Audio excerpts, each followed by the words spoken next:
नमस्कार दोस्तों, विजय शक्ति में आपका स्वागत है। तो क्या किया जाए, क्लास स्टार्ट किया जाए? हाँ, कि कुछ और बात करनी है आपको? चलिए क्लास शुरू करते हैं। ये बताइए कि इसके पहले हम लोग क्या पढ़ रहे थे? मुझे लगता है कि गुरुत्व के अधीन गति जो हमारा चैप्टर था उसको हम लोग पढ़ रहे थे। उस पर बेस्ड सारे कॉन्सेप्ट मैं आपको बता दिया उस चैप्टर पर बेस्ड, और फिर उस पर जो प्रीवियस ईयर क्वेश्चन पूछे गए थे उनको भी मैंने बता दिया आपको। कहीं पर कोई दिक्कत? अगर कोई दिक्कत हो तो आपको तो व्हाट्सएप नंबर पता ही है, उस पर आप मैसेज करके पूछ लीजिएगा।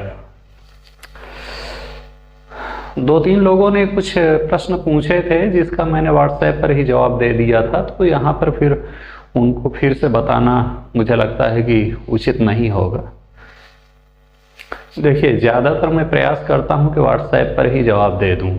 हाँ, यहाँ पर उन्हीं क्वेश्चन का मैं जवाब देता हूँ जो मतलब मान लिया कि अगर 10 लोग एक ही क्वेश्चन पूछे हैं तो बार बार व्हाट्सएप पर जवाब देने से अच्छा है कि मैं सोचता हूँ कि यहाँ पर बता दिया जाएगा। हो सकता है कुछ और लोगों का ये क्वेश्चन हो जो पूछ ना पाए हो व्हाट्सएप पे, तो कुल मिलाकर चाहे व्हाट्सएप पे चाहे यहाँ पर आपको जवाब मिल जाएगा। ठीक है ना? किसी को कोई दिक्कत होगी तो फिर से पूछ लीजिएगा। ठीक, चलिए। तो आज हमको क्या पढ़ना है? आज हमको पढ़ना है स्थूल पदार्थों के गुण। इसमें क्या पढ़ना है, क्या है, ये सब अभी आपको पता चल जाएगा। ठीक है, चलिए क्लास को शुरू करते हैं। पहले कॉन्सेप्ट पढ़ेंगे, उसके बाद इस पर बेस्ड जो प्रीवियस ईयर क्वेश्चन है उसको हम लोग लगाएंगे। ठीक, चलिए। तो इसमें पहला कॉन्सेप्ट है प्रत्यास्थता। दिख रहा है कि मैं आपको? क्या है? प्रत्यास्थता यानी कि इलास्टिसिटी। ये बताइए प्रत्यास्थता किसे कहते हैं? पता है आपको? क्या है प्रत्यास्थता? इलास्टिसिटी इसे अंग्रेजी में कहते हैं। दिख रहा है कि नहीं दिख रहा है? मुझे लगता है कि काफी पतला चल रहा है, जो कि अभी कुछ लोगों की सलाह पर ये नया हम मार्कर लेकर के आए और ये काफी महंगा है। नॉर्मल मार्कर से 3 गुना ज्यादा इसकी प्राइस है, लेकिन फिर भी मुझे लगता है कि है स्थिति वही का वही। चलिए देखेंगे। मुझे तो कुछ खास इसमें समझ में नहीं आ रहा है इसकी क्वालिटी। बाकी अब देखिए क्या स्थिति बनती है। पता नहीं लोगों ने क्यों सलाह दिया था इसको, भगवान जाने।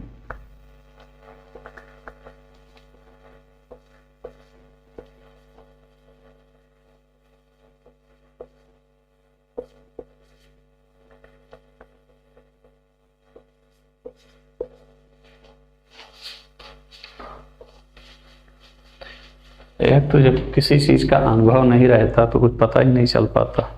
बड़ा कष्ट होता है, पूरा मेहनत करो फिर उस पर जब दिखता नहीं है तो बहुत कष्ट होता है। चलिए मैं आपको बता रहा हूं प्रत्यास्था के बारे में।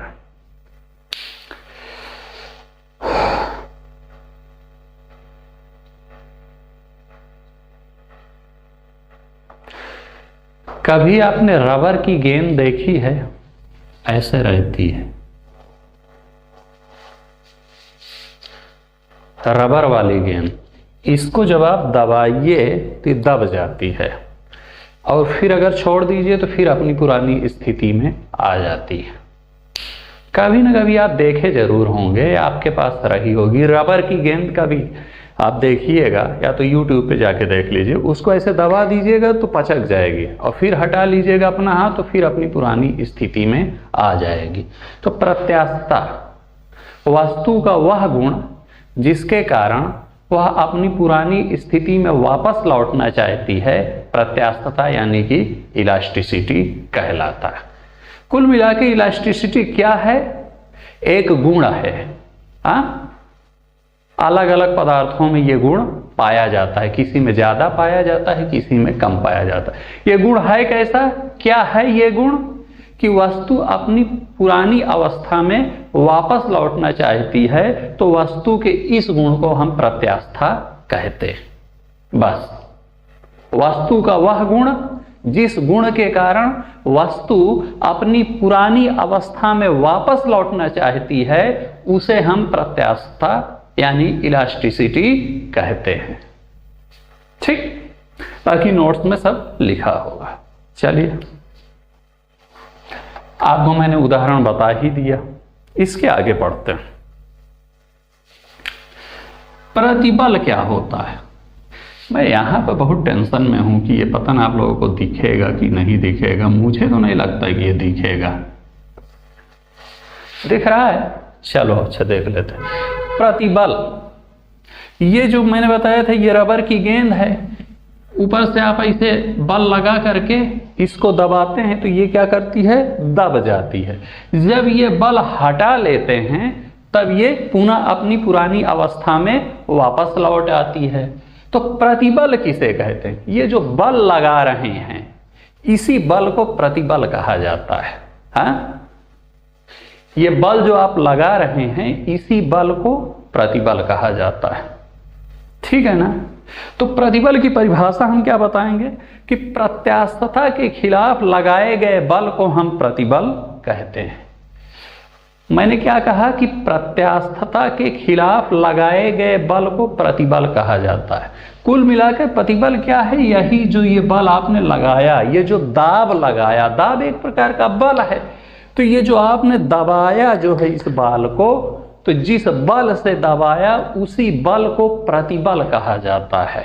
लेकिन थोड़ा सा साइंटिफिक भाषा में इसको लिखना है। हाँ भाई, साइंस पढ़ रहे हैं तो थोड़ा सा अलग दिखे तो क्या लिखा जाता है कि प्रत्यास्थता के खिलाफ लगाए गए बल को प्रतिबल कहा जाता है। इसका मतलब क्या है? क्या कह रहा है?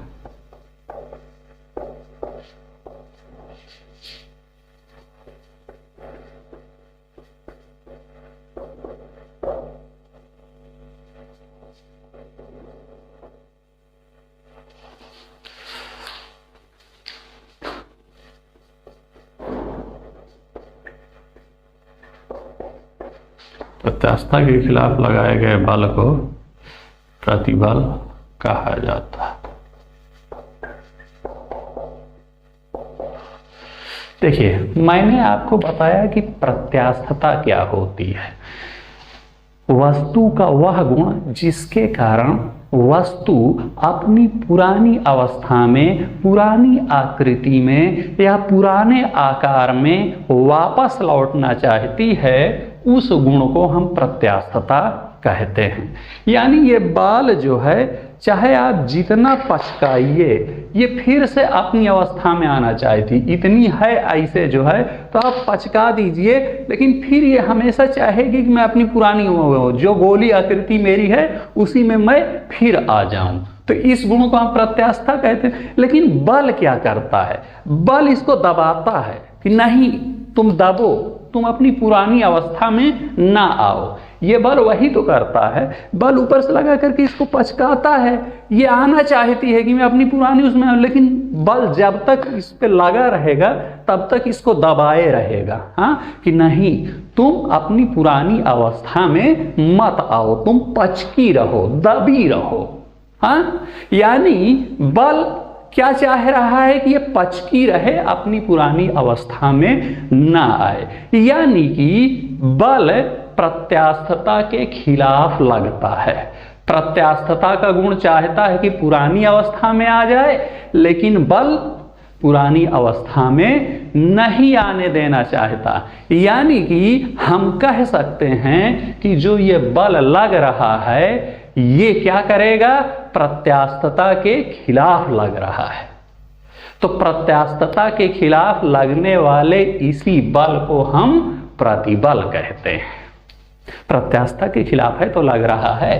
प्रत्यास्था है क्या? कि अपनी पुरानी अवस्था में आ जाए, जैसे गोली थी वैसे गोली आ जाए। इसी गुण को तो प्रत्यास्था कहते हैं। लेकिन बल क्या कहता है? गेंद को सोचिए, ऊपर से ऐसे बल लगा के ऐसे दबाए रखिए तो पुरानी अवस्था में आ पाएगी क्या? यानी कि वो जो ऊपर से आप बल लगा रहे हैं वो चाहता है कि पुरानी अवस्था में ना आ पाए, पुरानी गोली आकृति ये ना ग्रहण कर पाए, ये बस दबी है तो दबी ही रहे। इसीलिए कहा जाता है कि ये प्रतिबल क्या करता है, प्रत्यास्था का विरोध करता है। बल, ये वाले बल को प्रतिबल बोला जाता है इस स्थिति में, समझे कि नहीं। तो प्रत्यास्था के खिलाफ लगाए गए बल को क्या कहा जाता है, प्रतिबल कहा जाता है। और प्रत्यास्था क्या है, अपनी पुरानी स्थिति में वापस आने के गुण को प्रत्यास्था कहते हैं। और ये उसी के खिलाफ लगता है कि नहीं, तुम पुरानी स्थिति में ना आओ, तुम दबी रहो, कुचली रहो। ठीक है ना। चलिए, दिख रहा है कि नहीं दिख रहा, मैं टेंशन में बहुत हूं। तो प्रतिबल का फार्मूला क्या होता है, बल बटा क्षेत्रफल। ये आप लोग नोट कर लीजिए, ये है प्रतिबल का फार्मूला। ये जो आपने बल लगाया F और जितने एरिया पर लगा, गेंद के जितने एरिया पर वो बल लग रहा है उसे हम मान लेते हैं A है, तो बल बटा क्षेत्रफल। क्षेत्रफल अगर A है, बल F है, तो ये। अब प्रतिबल का मात्रक क्या हो जाएगा, बल का मात्रक बटा क्षेत्रफल का मात्रक, यानी प्रतिबल का मात्रक हो जाएगा न्यूटन प्रति मीटर स्क्वायर। क्षेत्रफल का मीटर स्क्वायर और इसका न्यूटन। ठीक, तो प्रतिबल का आपका मात्रक भी पता चल गया। ठीक, चले। प्रतिबल कुछ नहीं, यही जो बल लगा करके जो इसे दबाया गया है, इसी को प्रतिबल कहा जाता है। तो प्रत्यास्था समझ में आ गई, प्रतिबल समझ में आ गया, नोट कर लीजिए इसको।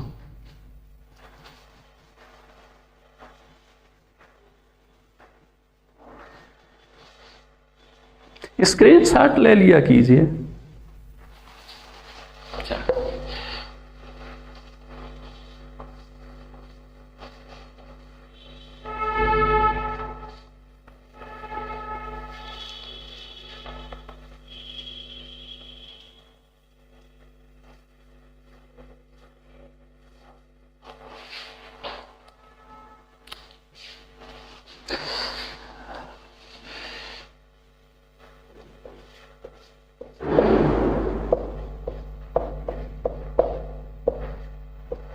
विकृति किसे कहते हैं,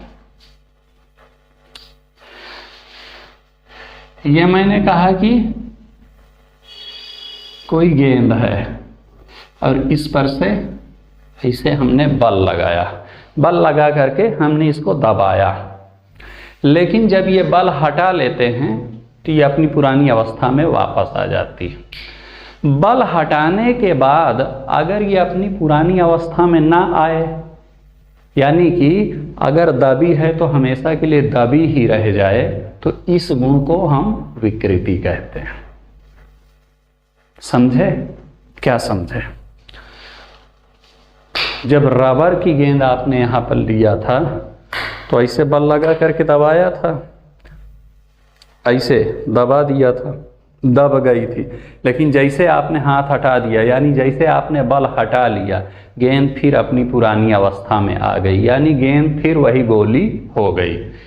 लेकिन अगर मान लीजिए ये रबर की ना हो, ये मान लीजिए कोई आटे की गोली है, आटा आप तो जानते हो, गीला आटा लिए उसकी एक गोली बना दिया, और उस गोली पर ऊपर से आप ऐसे दबाइए, ऐसे लेकर के दबाइए और फिर हटाइए अपना हाथ, आप देखेंगे कि वो आटा अगर आपने इसे दबा दिया तो अब हमेशा के लिए दब जाएगा। अब वो अपनी पुरानी अवस्था नहीं प्राप्त कर पाएगा। जैसे माना कि वो पहले अगर एक गोला था तो अब हाथ हटा लेने के बाद वो गोला फिर से नहीं बन जाएगा, रबर में गोला फिर से बन जाएगा।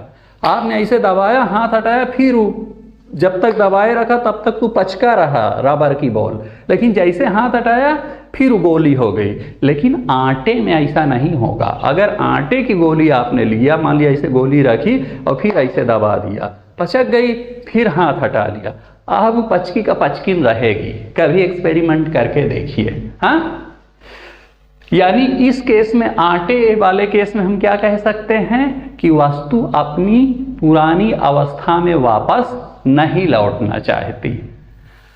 तो जब वस्तु अपनी पुरानी अवस्था में वापस ना लौटना चाहे तो वस्तु के इस गुण को विकृति कहा जाता है। ठीक है, समझ गए? सब डेफिनेशन लिखा हुआ यही।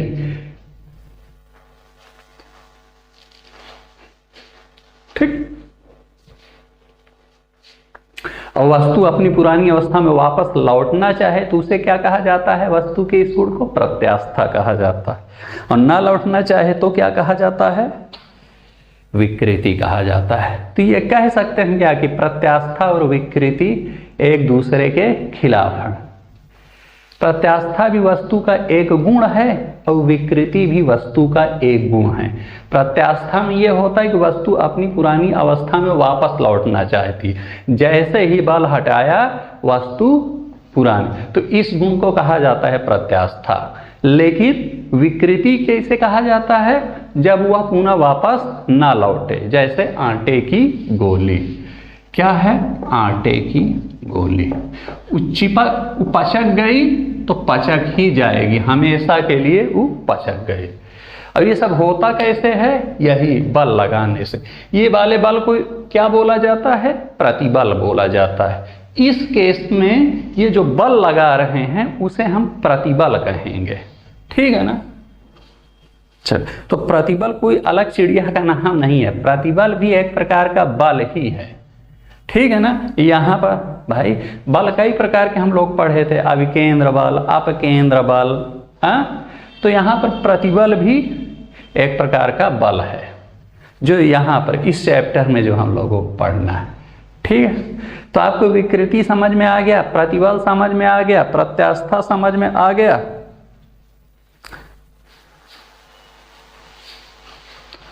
तो हम क्या ये कह सकते हैं क्या कि वस्तु के आकार में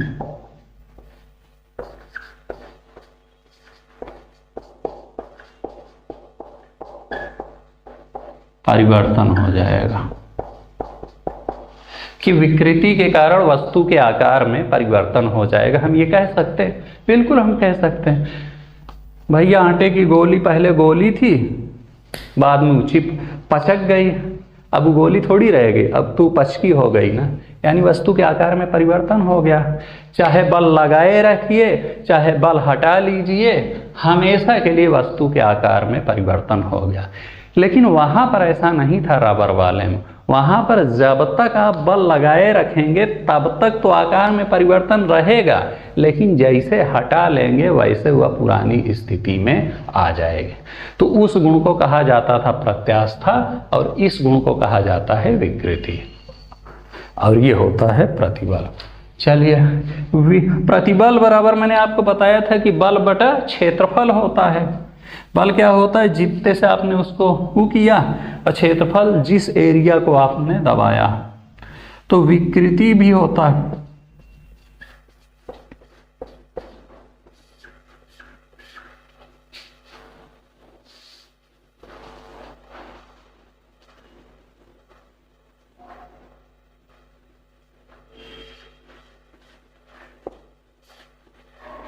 मान में परिवर्तन बटे प्रारंभिक मान। यह है विकृति की परिभाषा। ठीक है, एक चीज जान लीजिए कि विकृति का कोई मात्रक नहीं होता।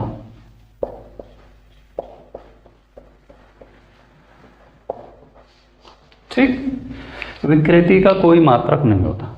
मान में परिवर्तन बटे प्रारंभिक मान क्या होता है? मान लिया कि किसी भी चीज का एरिया जो है था कितना, 10। आपने पचका दिया, इसको पचका के कितना कर दिया, तो ये हो बचा 8 है। यानी मान में कितने का परिवर्तन आया? 2 का आया। और प्रारंभिक मान कितना था? 10। तो विकृति यहाँ पर हो जाएगी 2/10, यानी कि वैल्यू में जितना परिवर्तन आया बटे प्रारंभिक वैल्यू को हम कहते हैं विकृति। ठीक, इसका कोई मात्रक नहीं होता। और आप अपने से भी चेक कर सकते हैं कि इसका मात्रक होगा भी नहीं। मैं बता रहा हूं, मान में परिवर्तन बटे प्रारंभिक मान आपको समझ में आया? मान में परिवर्तन कितना है? प्रारंभिक एरिया कितना है? मान लिया गेंद का प्रारंभिक एरिया है 10, पिचका जैसे हमने पिचका दिया वही, किस गेंद का नहीं, चलो गेंद का ले लो या आटे की गोली का यहाँ पर लो, ज़्यादा अच्छे से समझ में आया। आटे का गोली लिया तो आटे की गोली का एरिया है मान लिया है 10, और हमने ऐसे बल लगा करके उसको, अब पचक गई हमेशा के लिए, चाहे हाथ हटाएं चाहे ना हटाएं, वो पचक गई हमेशा के लिए। ठीक, यानी हम ये कह सकते हैं कि उसमें हमेशा के लिए विकृति पैदा हो गई। तो पचकाने के बाद उसका एरिया हो गया 8, पहले था 10 बाद में 8, यानी परिवर्तन कितने का हुआ? 2 का हुआ।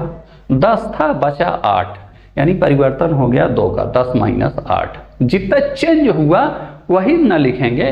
10 था 8 बचा, यानी 2 का चेंज हो गया तो 2, ये परिवर्तन बटे प्रारंभिक मान। प्रारंभिक मान कितना था? 10 था, पहले 10 था बाद में 8 हो गया दबाने, तो प्रारंभिक मान 10, तो ये 2/10 क्या कहलाएगा इस केस में? विकृति। ठीक है ना? चलिए, तो विकृति का कहा जाता है कि कोई मात्रक नहीं होता। क्यों कोई मात्रक नहीं होता? इसलिए मात्रक इसका नहीं होता विकृति का। मान लिया, देखो मैंने क्या लिखा कि ये एरिया है, तो एरिया का मात्रक कितना होगा? एरिया का मात्रक क्या होता है? मान लिया कि मीटर स्क्वायर, ठीक है ना, 10 मीटर स्क्वायर, यानी कि 10 वर्ग मीटर ये एरिया था। पचकाने के बाद कितना बचा? 8 वर्ग मीटर, यानी हम ये कह सकते हैं कि चेंज कितने का हुआ? 2 वर्ग मीटर का। और प्रारंभिक कितना था? 10 वर्ग मीटर, तो ये मीटर मीटर कट जाएगा ना, मात्रक इस पे बचेगा ही नहीं। अब यही तो विकृति है, समझे? या इसको एक दूसरे उदाहरण से भी समझ सकते हैं। मान लिया कोई रस्सी है, ये दिख रहा है ना, ये रस्सी है, ये है 10 मीटर की, और इसको आपने क्या कर लिया? खींच लिया। देखिए, खींच लिया यानी बल लगा दिया।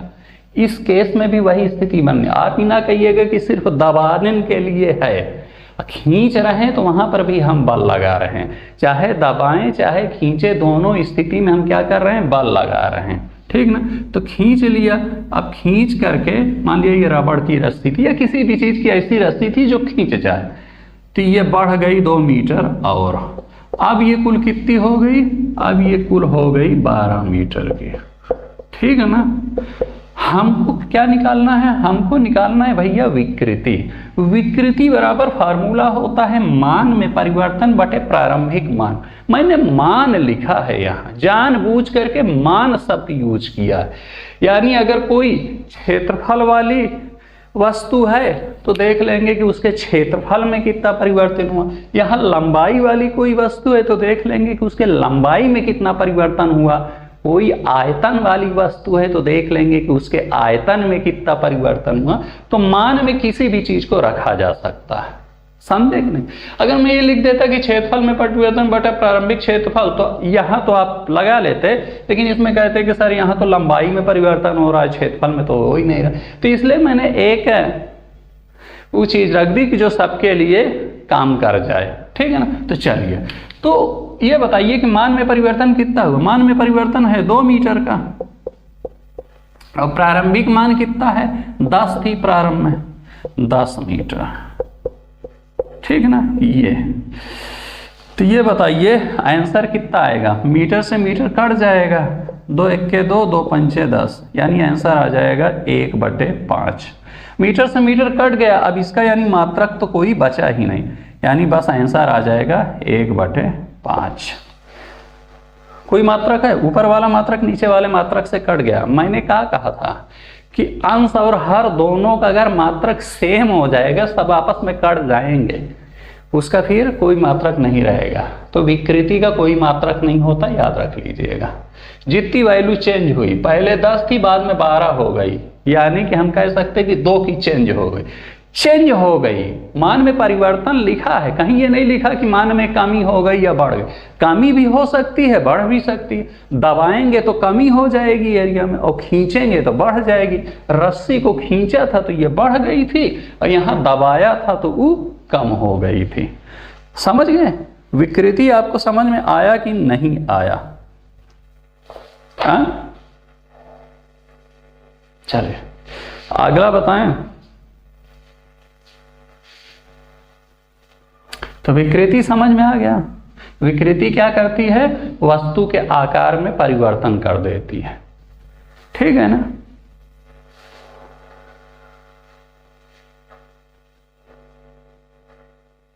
अब विकृति को पैदा कौन करता है? प्रतिबल। बल लगता है तब है ना उसके आकार में परिवर्तन हो जाता है। भाई रबर वाली गेंद में जब तक बल लगा रहता है तब तक परिवर्तन रहता है, लेकिन आटे वाली गेंद में बल हटाने के बाद भी परिवर्तन बरकरार रहता है। लेकिन आटे वाली गोली में भी देखेंगे तो ये जो परिवर्तन हुआ है उसके आकार में, उसी बल के कारण हुआ है। अगर वो बल आप ना लगाते तो पचकती ही ना, वो गोली थी गोली रहती आटे वाली भी। समझ है ना? तो विकृति किस कारण से पैदा होती है? विकृति पैदा होती है प्रतिबल के कारण। ठीक है भैया? किसके कारण पैदा होती है? प्रतिबल के कारण पैदा होती है। चलिए अब अगला लगाएं। स्क्रीनशॉट ले लो। ले लिया?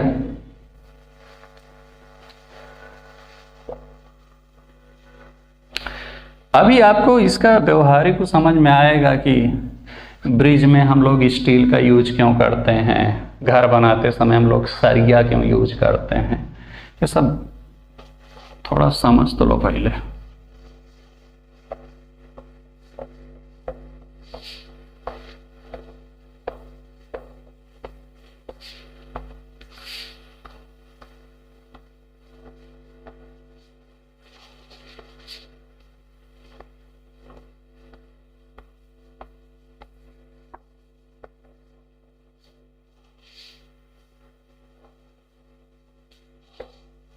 ठीक,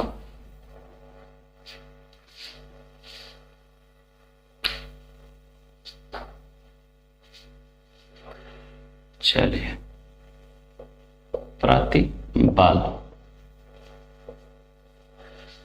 प्रतिबल कितने प्रकार का होता है? 3 प्रकार का। कौन कौन सा? पहला है अनुदैर्ध्य प्रतिबल। लिखते जाइए। प्रतिबल तो आपको पढ़ा चुका ना, वही जो ऊपर से लग रहा है। चाहे ऊपर से आप भाई ऐसे दबाने वाली बात करें, और चाहे मान लिया कोई ऐसे रस्सी है तो ये जो खींच रहे हैं, खींच करके जो उधर अभी एग्जाम्पल बताया था, तो किसी बल से खींच रहे होंगे ना, तो ये भी प्रतिबल है, ये भी प्रतिबल है, ये भी प्रतिबल है। ये खींच रहा है, ये दबा रहा है। खींच करके ये बड़ा कर दे रहा है, ये दबा करके छोटा कर दे रहा है दोनों प्रतिबल। तो अनुदैर्ध्य प्रतिबल क्या होता है?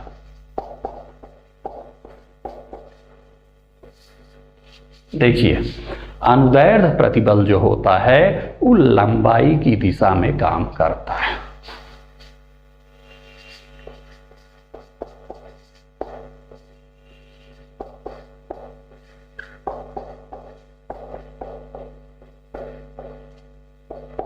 अनुदैर्ध्य प्रतिबल क्या करता है? लंबाई की दिशा में काम करता है।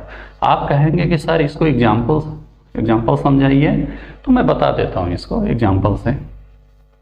देखिए प्रतिबल तो कुल मिलाकर के आप समझ गए कि एक प्रकार का बल है, या तो खींचना है या तो दबाना है, उसी को प्रतिबल कहेंगे। अब अनुदैर्ध्य प्रतिबल क्या है? लंबाई की दिशा में काम करते हैं। जैसे मान लिया ये कोई रस्सी है, रस्सी लंबी होती है ऐसे, समझे कि नहीं, और इस रस्सी को आप ऐसे खींच रहे हैं F बल से, तो तो हम क्या कहेंगे कि इस रस्सी में अनुदैर्ध्य प्रतिबल लग रहा है। कुल मिलाकर के हम ये कह सकते हैं कि अनुदैर्ध्य प्रतिबल वह प्रतिबल होता है जिसकी वजह से लंबाई में परिवर्तन होता है। ठीक है ना? रस्सी है, उसको आप खींच रहे हैं, या ये कह सकते हैं कोई रस्सी है, आप उसको पकड़ करके लटक गए, तो हम कहेंगे कि आप अनुदैर्ध्य प्रतिबल लगा रहे हैं। मैंने आपको बताया था ना कि रस्सी में भी अगर आप खींच रहे हैं तो कहेंगे एक प्रतिबल लग रहा है। कौन सा प्रतिबल? अनुदैर्ध्य प्रतिबल, लंबाई की दिशा में काम करता है। ठीक। दूसरा होता है अभिलंब प्रतिबल। कौन सा? अभिलंब प्रतिबल।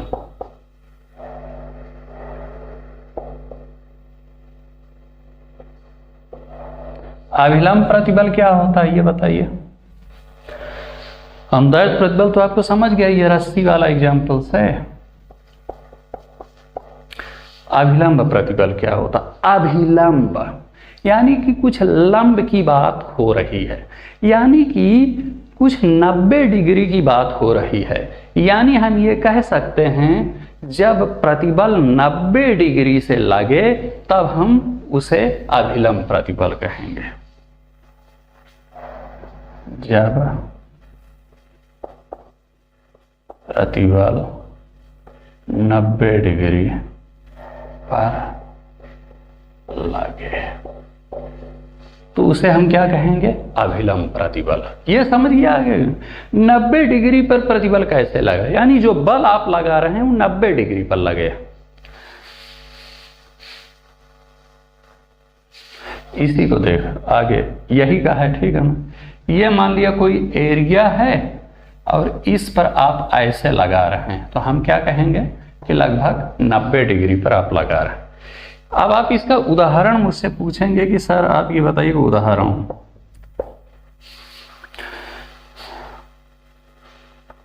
सोफे पर बैठना,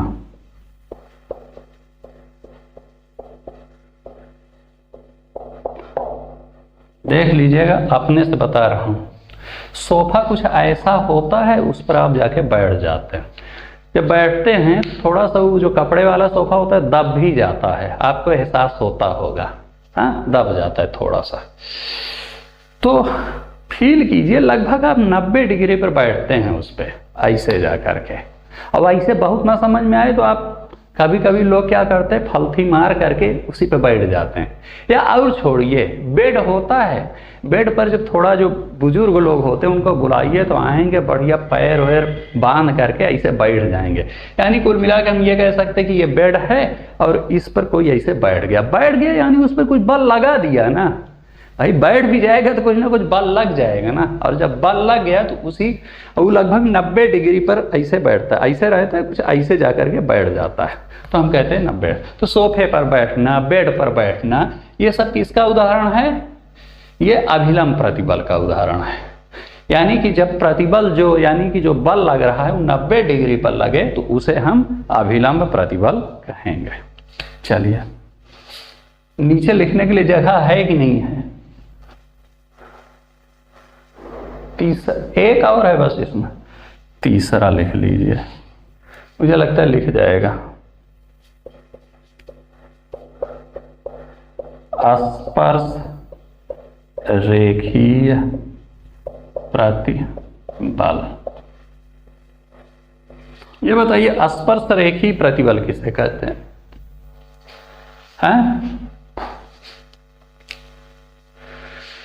कभी आपने बचपन में पेंसिल छीली है ब्लेड से? हाँ, ऐसे मारते हैं थोड़ा सा, मतलब जैसे स्पर्श करते हुए मारते हैं। तो जो चलिए क्या क्या एग्जाम्पल आ जाते हैं। एक में ब्लेड से पेंसिल छीलना, ये मत कह दीजिएगा कि कटर से पेंसिल छीलना।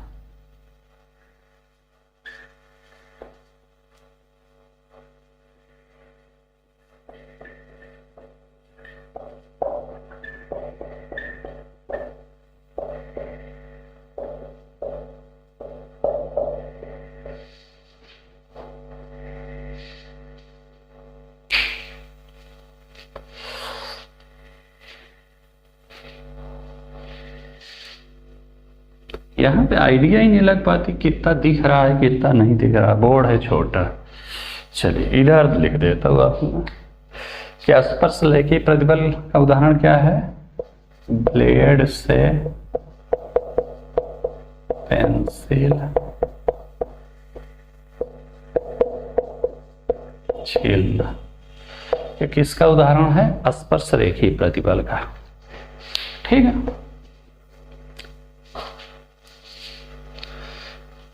भाई जब ऐसे पेंसिल छीली जाती है, ऐसे मतलब ऐसे कुछ रहती है, ऐसे पहले फिर कुछ ऐसे मारा जाता है बल, यानी बल इसमें कुछ इस साइड में मारा जाता है, मतलब कुछ फील कीजिए उसको। कभी ब्लेड से पेंसिल छीली हो तो ब्लेड से पेंसिल छीलते समय पेंसिल पर जो बल लगाते हैं ब्लेड के द्वारा उसे हम स्पर्श रेखी प्रतिबल कहेंगे। या न देखा हो तो कभी नारियल छीलने वाले को आपने देखा है, कभी नारियल पानी पीने गए हैं, गए होंगे, किसी के साथ तो गए ही होंगे, अपने किसी खास के साथ। जो लोग मॉडर्न लोग, अरे छोड़िए, यूपीएससी की तैयारी में इतना पैसा ही नहीं रहता कि नारियल पानी पिया जाए। एक बार मैं और मेरा एक दोस्त दोनों लोग गए।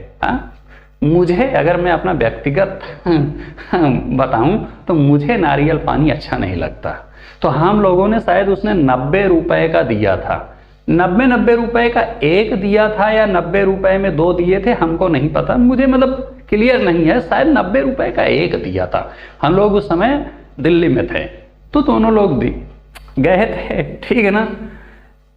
अब आपको क्या बताऊं, जो है अपना अनुभव बता रहा हूं कि मुझे बिल्कुल टेस्ट नहीं आया, ना मुझे आया ना उसको आया। लेकिन अब मैं कुछ लोगों को देखता रहता हूं कि अपने किसी खास के साथ अपना पी रहे होते हैं, पता नहीं, और बड़े चाव से पीते हैं। मुझे नहीं अच्छा लगता भाई, आपको अच्छा लगता होगा। लेकिन अब ये है कि वहां पर मैंने फिजिक्स का एक कॉन्सेप्ट अपना देख लिया, तो मैंने कहा ये एग्जाम्पल समझाने में अच्छा आएगा। वो जब छील रहा था तो ऐसे ऐसे मार रहा था, समझ रहे ना, कुल मिलाकर के उसका जो बल लग रहा था वो इस साइड लग रहा था, थोड़ा तिरछा लग रहा था, ऐसे ऐसे, और पेंसिल में भी ऐसे ऐसे लगता है। ठीक, अभिलंब वाला अभिलंब प्रतिबल कैसे लगेगा, ऐसे लगेगा।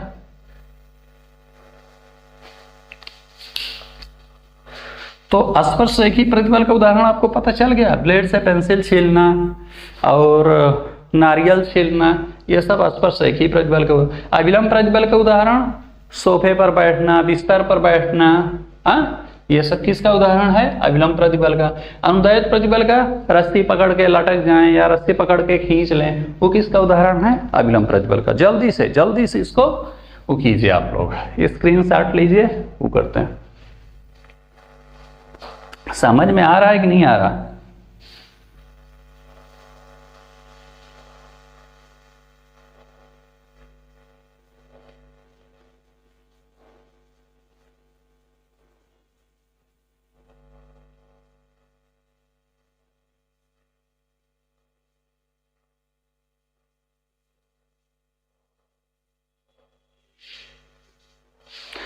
नोट कर लिया?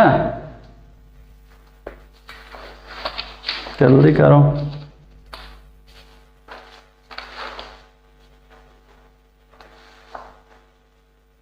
तो 3 प्रकार का प्रतिबल होता है, समझ गए? अनुदैर्ध्य प्रतिबल, अभिलंब प्रतिबल और ये स्पर्श रेखी प्रतिबल। प्रतिबल 3 प्रकार का, सब नोट्स में लिखा होगा और वहां पे बड़ा स्पष्ट शब्दों में लिखा होगा। देखिए बोर्ड पर बहुत सारी चीजें लिखने में बड़ी दिक्कत होती है, उतना अच्छा प्रस्तुतिकरण बोर्ड पर नहीं किया जा सकता।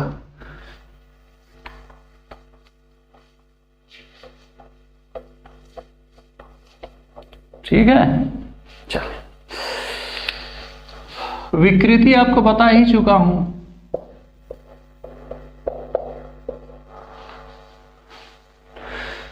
जैसे वहां पर प्रतिबल 3 प्रकार का था, विकृति 4 प्रकार की है। कितने प्रकार की? 4 प्रकार। कौन? अनुदैर्ध्य विकृति।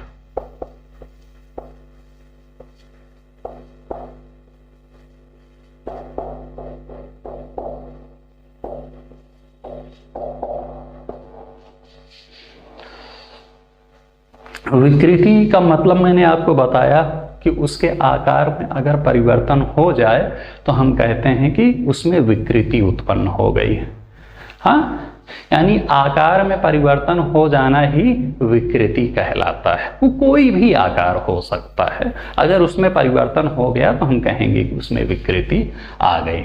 ठीक, तो अनुदैर्ध्य विकृति क्या होती? अच्छा ये बताइए, अनुदैर्ध्य प्रतिबल क्या होता है? ये मैं आपको बता चुका ना कि अनुदैर्ध्य प्रतिबल लंबाई की दिशा में काम करता है। तो अनुदैर्ध्य विकृति क्या होगी? वैसे में ये भी लंबाई की दिशा में काम करेगी।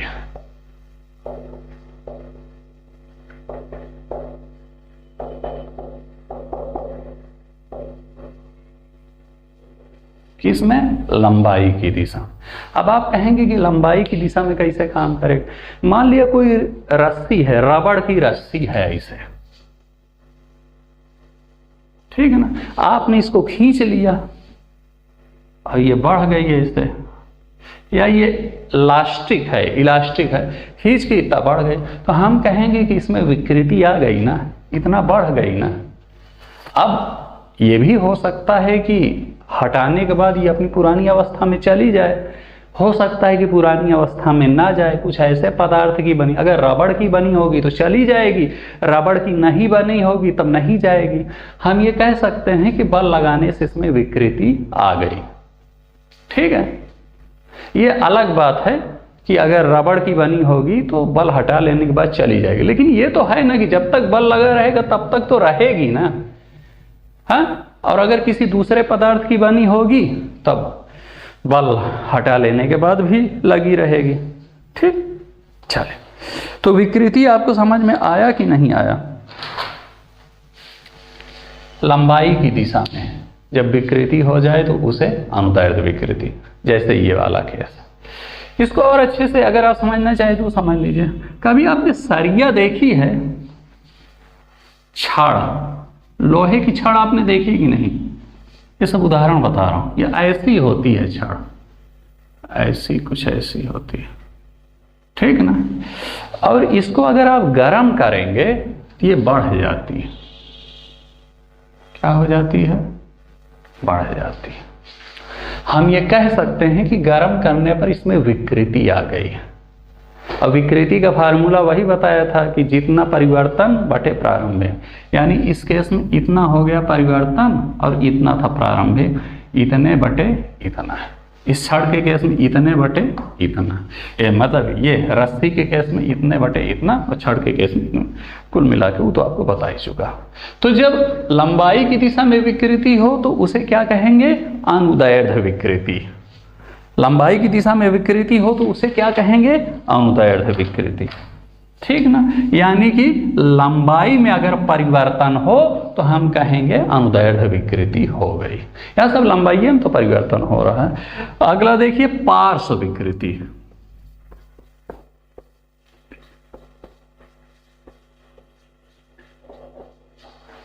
उसमें लिख देते हैं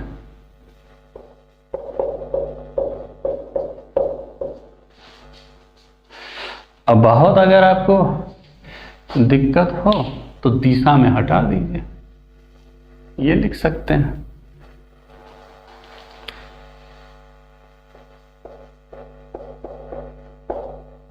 कि लंबाई में परिवर्तन हो। ठीक, चलिए, पार्श्व विकृति किसे कहते हैं? जब व्यास में परिवर्तन हो।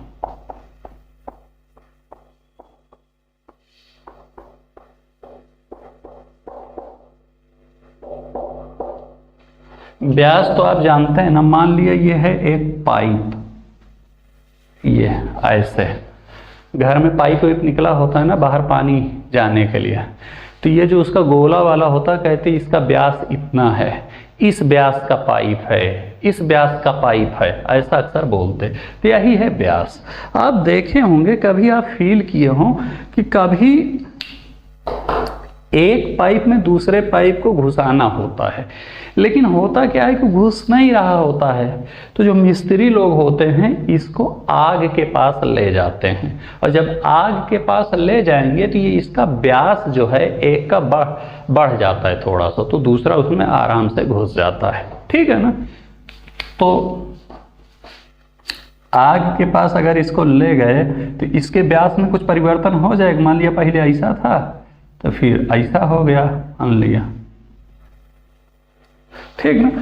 पहले छोटा था, बाद में व्यास बड़ा हो गया आग के पास ले जाने से। तो हम कह सकते हैं कि व्यास में इसमें परिवर्तन हो गया, यानी ये कहा जा सकता है कि इसमें पार्श्व विकृति आ गई। कुल मिलाकर के जब लंबाई में परिवर्तन हो तो कहेंगे अनुदैर्ध्य विकृति, और जब व्यास में परिवर्तन हो तो कहेंगे पार्श्व विकृति। बढ़ भी जाए या कुछ ऐसी स्थिति बन जाए कि घट जाए व्यास, कुल मिलाकर के परिवर्तन। यहाँ पर छड़ की लंबाई बढ़ गई थी, कुछ ऐसी स्थिति हो जाए कि कम हो गई। ठीक, तीसरा देखते हैं, आयतन विकृति।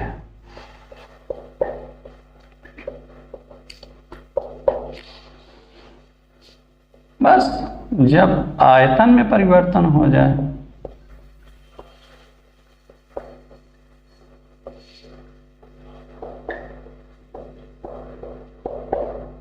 ठीक। टेढ़ा मेढ़ा लिख जा रहा है क्या, क्या करें।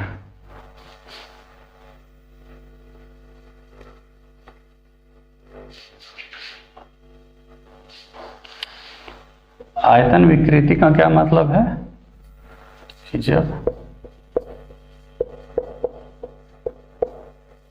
आयतन में परिवर्तन,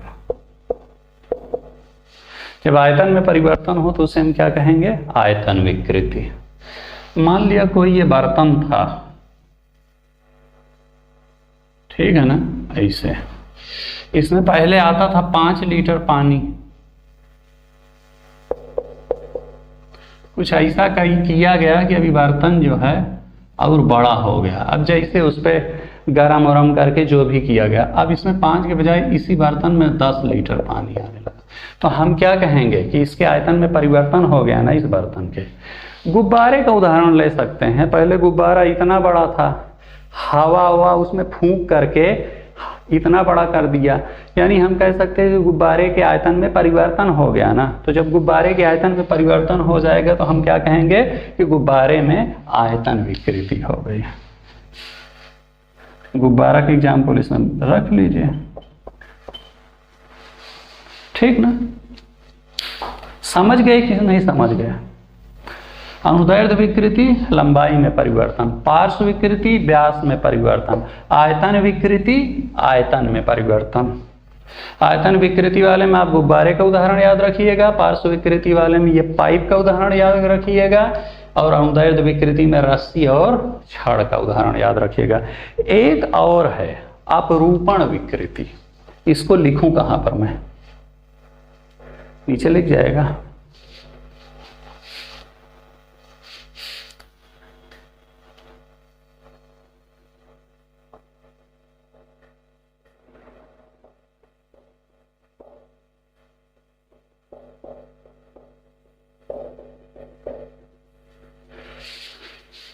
अपरूपण विकृति, जब रूप में परिवर्तन हो जाए।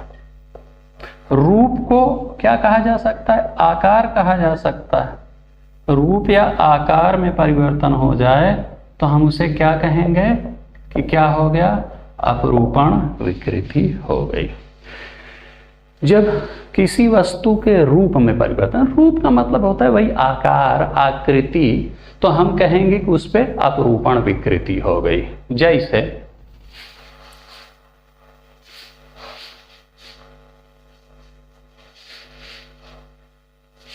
चले, मान लिया ये एक बर्तन था, ठीक है ना। इस बर्तन में 3 लीटर पानी आता था। अब इस बर्तन को कुछ ऐसा करके इसकी आकृति हो गई गोली। अब भी इसमें 3 लीटर पानी आ रहा है।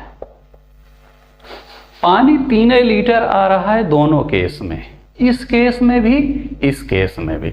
लेकिन इस केस में ये ऐसे चौकोर था, इस केस में ये गोला हो गया।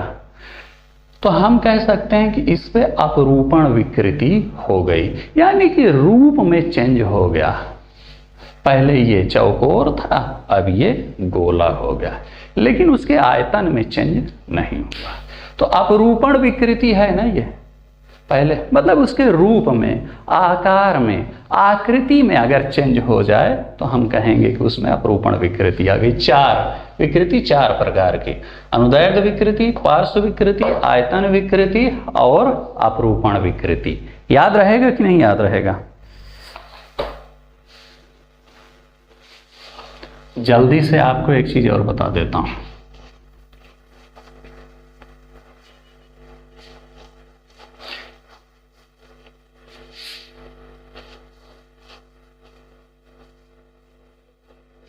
अभी इसको बताऊं कि बाद में बताऊं? चलिए अगले लेक्चर में इसको बताएंगे, ठीक है।